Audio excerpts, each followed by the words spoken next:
തീർത്ഥയാത്രയിലെ ഇന്നത്തെ വീഡിയോയിലേക്ക് ഏവർക്കും ഹൃദ്യമായ സ്വാഗതം. തമിഴ്നാട്ടിലെ രാമേശ്വരത്തേക്കുള്ള തീർത്ഥയാത്രയിലാണ്. ഇപ്പോൾ തമിഴ്നാട്ടിലെ രാമനാഥപുരം ജില്ലയുടെ ഭാഗമായിട്ടുള്ള പാമ്പൻ പാലത്തിലൂടെയാണ് നാം സഞ്ചരിക്കുന്നത്. പാമ്പൻ ദ്വീപിനെ പ്രധാന കരയുമായി ബന്ധിപ്പിക്കുന്ന പാലമാണ് പാമ്പൻ പാലം.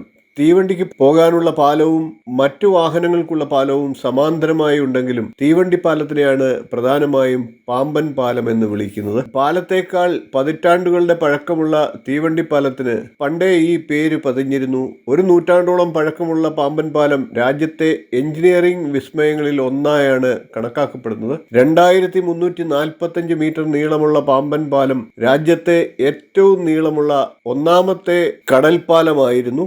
എന്നാൽ ഇപ്പോൾ ഏതാനും നാളുകൾക്ക് മുമ്പ് മുംബൈയിൽ അടൽ സേതു നിർമ്മിച്ചതോടുകൂടി പാമ്പൻ പാലം രണ്ടാമതാകുകയായി.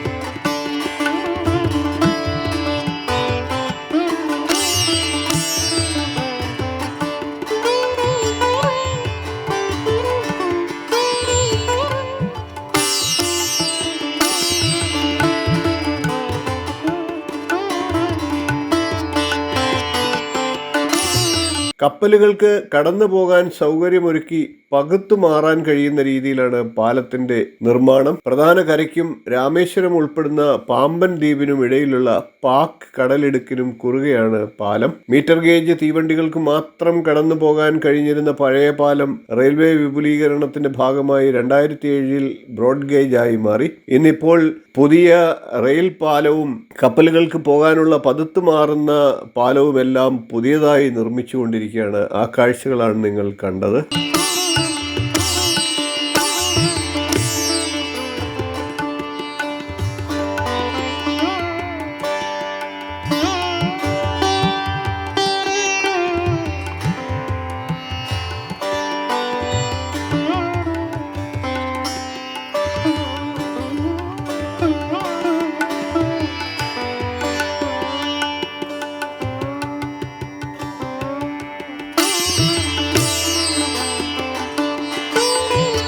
പാമ്പൻ പാലത്തിലൂടെ രാമേശ്വരത്തിന്റെ കാഴ്ചകളും കണ്ട് ഞങ്ങൾ ക്ഷേത്രത്തിനോട് അടുത്തെത്തി.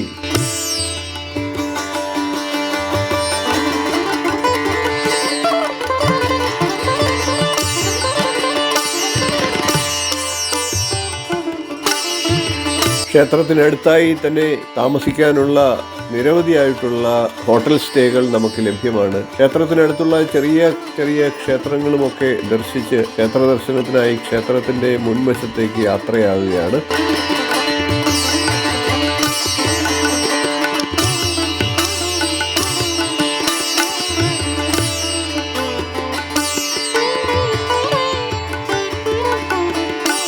കടലിലേക്ക് നോക്കുന്ന രീതിയിലുള്ള ദർശനമുള്ള ക്ഷേത്രത്തിന്റെ മുൻവശത്ത് ക്ഷേത്ര ഗോപുരത്തിന്റെ മുന്നിൽ കൂടി കടലിൽ ഇറങ്ങി കൈകാൽ കഴുകിയോ കടലിൽ ഇറങ്ങി കുളിച്ച് ശുദ്ധി വരുത്തിയൊക്കെയാണ് ക്ഷേത്രത്തിലേക്ക് എല്ലാ ഭക്തരും യാത്രയാകുന്നത്.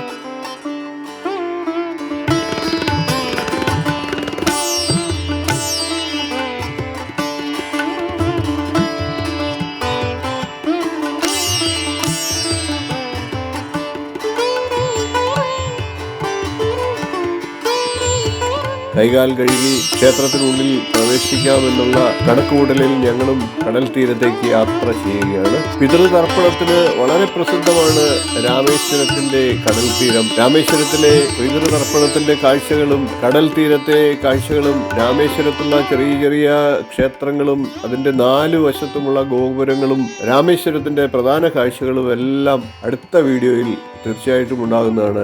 ഇപ്പോൾ നാം ക്ഷേത്ര ദർശനത്തിനായി അകത്തേക്ക് കയറുകയാണ്. സൗജന്യമായിട്ട് ക്ഷേത്രത്തിലേക്ക് ദർശനത്തിനായിട്ട് അകത്ത് കയറാവുന്ന ക്യൂവുമുണ്ട്. എന്നാൽ 100 രൂപ കൊടുത്തു കഴിഞ്ഞാൽ പ്രത്യേക ക്യൂ നമുക്ക് ലഭ്യമാണ്. ക്ഷേത്രത്തിനകത്തേക്ക് കയറുന്നതിനുള്ള ക്യൂവിന് 100 രൂപയും ക്ഷേത്രത്തിലെ 22 തീർത്ഥ സ്നാനം ചെയ്ത് അകത്തേക്ക് പോകുന്നതിന് തീർത്ഥസ്നാനത്തിനായിട്ട് 100 രൂപയും പ്രത്യേകമായിട്ട് ഫീസുണ്ട്. നമുക്ക് തീർത്ഥസ്നാനം ചെയ്യണ്ട എന്നുണ്ടെങ്കിൽ നേരെ ക്ഷേത്ര ദർശനത്തിനായിട്ട് പോകാവുന്നതാണ്. സൗജന്യ ക്ഷേത്ര ദർശനത്തിനാണെങ്കിൽ പൈസയൊന്നും ചെലവില്ല. ചിലവില്ല. അതല്ല എളുപ്പം കയറുന്ന ദർശനത്തിനാണെങ്കിൽ 100 രൂപ അധികമായിട്ട് നൽകിയാൽ അങ്ങനെയും നമുക്ക് പെട്ടെന്ന് ക്ഷേത്ര ദർശനം നടത്താവുന്നതാണ്. ഞങ്ങൾ എന്തായാലും തീർത്ഥ സ്നാനം ചെയ്തുകൊണ്ടാണ് ക്ഷേത്ര ദർശനം നടത്തുവാൻ തീരുമാനിച്ചത്. അതിനായിട്ട് എല്ലാവരും 100 രൂപ അടച്ച് തീർത്ഥ സ്നാനത്തിനായിട്ട് യാത്ര ചെയ്തു. ഞങ്ങളൊരു ഗ്രൂപ്പ് ആയതുകൊണ്ട് തന്നെ ഞങ്ങളോടൊപ്പം ഒരു ഗൈഡും കൂടി ഉണ്ടായിരുന്നു. അദ്ദേഹത്തിന്റെ നേതൃത്വത്തിൽ എല്ലാവരും തീർത്ഥസ്നാനം ചെയ്തുകൊണ്ടാണ് ക്ഷേത്രത്തിനകത്തേക്ക് കയറുന്നത്. അടുത്ത ദിവസത്തെ വീഡിയോയിൽ 22 തീർത്ഥസ്നാനങ്ങളുടെ പ്രത്യേകതയും ആ സ്നാനങ്ങളുടെയൊക്കെ പേരുകളും ആ കാഴ്ചകളും ഒക്കെ നിങ്ങളിലേക്ക് എത്തിക്കുന്നുണ്ട്. ക്ഷേത്രത്തിന്റെ ചരിത്രവും ഐതിഹ്യവും ഇവിടുത്തെ പ്രാധാന്യവും ഒക്കെ മറ്റൊരു വീഡിയോയിൽ നമുക്ക് പ്രതിപാദിക്കാം. ഇന്നിപ്പോൾ ക്ഷേത്രത്തിന്റെ ഗോപുരത്തിന്റെ കാഴ്ചകളൊക്കെ കണ്ട് തീർത്ഥസ്നാനത്തിനായി നമുക്ക് യാത്ര ചെയ്യാം. വീഡിയോ ഇഷ്ടപ്പെട്ടുവെങ്കിൽ ഒന്ന് ലൈക്ക് ചെയ്യുക, ഷെയർ ചെയ്യുക, ചാനൽ ഒന്ന് സബ്സ്ക്രൈബ് ചെയ്യുക, നിങ്ങളുടെ അഭിപ്രായം കമന്റായിട്ട് അറിയിക്കുക. അടുത്ത ദിവസം രാമേശ്വരത്തിന്റെ കൂടുതൽ വിശേഷങ്ങളുമായി, തീർത്ഥസ്നാനത്തിന്റെ വിശേഷങ്ങളുമായി നമുക്ക് കാണാം. നന്ദി, നമസ്കാരം, ശുഭദിനം.